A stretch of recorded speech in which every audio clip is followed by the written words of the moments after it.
Boston's record should not be this bad. Kyle, we both know Jason Tatum and Jaylen Brown are a very, very competent and effective duo in this league. But the fact that they're just not producing, I mean, I don't know what it could be. I don't know what it is. But I mean, I'm passing the ball to you, bro. What the hell's going on in Boston, man? They can't play defense. They can't play defense, and they don't really have a big man to actually own the paint. When you look at Boston, as far as their defense goes, their defensive rating is ninth worst in the league.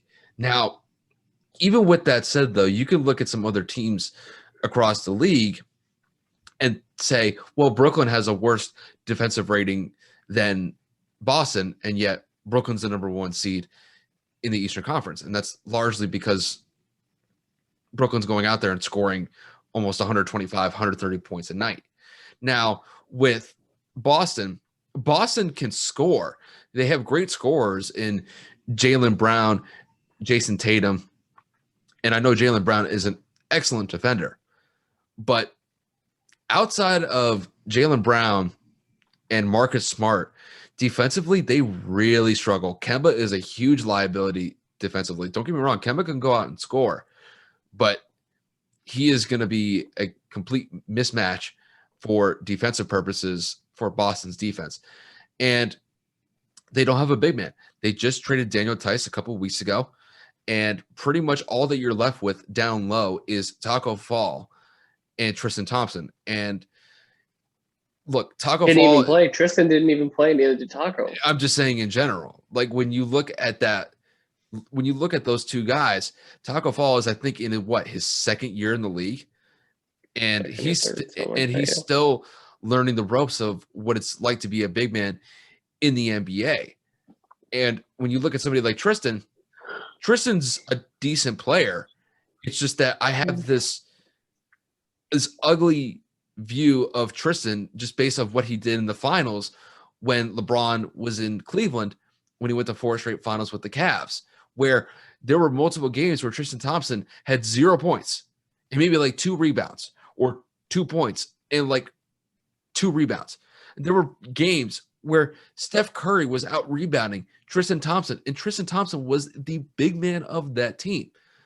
When you look at what Boston has right now, that's who they have. I'm not saying that Tristan Thompson is a scrub.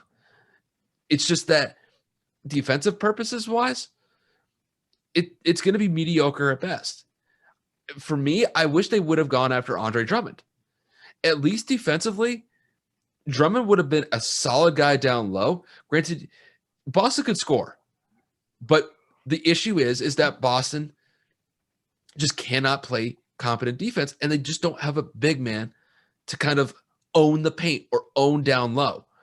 And until they at least figure out this defensive issue that Brad Stevens is going to have to address either by the end of the year or going into this offseason, Boston is going to go nowhere until they get this straightened out. This team could score. That's not an issue here. Until they get this defense figured out, man, it's going to probably be a first-round exit. And I think the best that Boston could probably do at this point is maybe get to the second round. That's kind of stretching it at this point, because the way that I see it, unless they get it into gear right now, they're probably going to finish as the 8th seed, or maybe at best the 7th or the 6th seed.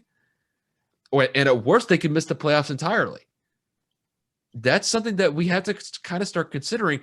And I think it's a little bit too early to say that Brad Stevens' job should be on the line here.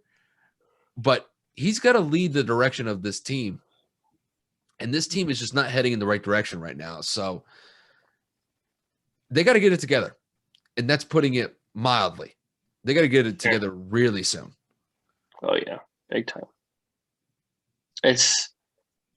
I don't understand how a team only got better, or should I say, excuse me, they got worse as they got more experienced. Jason Tatum's rookie year, they went to the Eastern Conference Finals against LeBron James. They had Kyrie Irving. They had Jaylen Brown kind of coming into his own. They signed Kemba Walker this past season, the year before. Jason's kind of just been I don't know what's the word I'm looking for, but emerged as a potential superstar in the league, hitting tough shots and being the kind of the go-to guy. Jaylen Brown emerges as one of the better perimeter defenders in the league. Mm-hmm. And, Brad Stevens just continues to show that, he was one of the better coaches in the league coming out of Butler, especially at such a young age, to be able to rally the troops around him and be able to kind of coach up this young squad.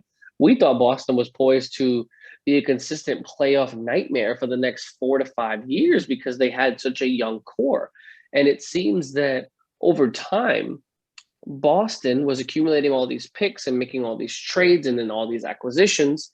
And that may have bit them in the butt because they acquired Evan Fournier at the trade deadline, and he's been damn near dog shit. He has a total of 6 points in 2 games. We all know that Daniel Tice, not an efficient, not a big name, but nevertheless still a traditional big that was able to shoot somewhat. He was then traded to Chicago, and we're sitting here, like Kyle said, relying on Taco Fall, who was a DNP, did not play, and Tristan Thompson, who wasn't even there. I don't know if he's hurt, away on family matters, COVID. I have no idea.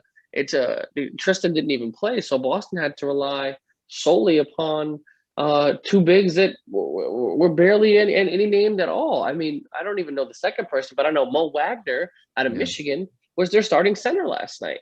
And again, Dallas doesn't have an overpowering big to really say anything to have Boston worry. So, I mean, in that regard, they didn't really have to panic. But going forward, we do know that, the presence of a big still does play a factor in this league. Obviously, people focus on the stretch bigs being able to shoot and play a little bit of perimeter defense on switches on pick and rolls.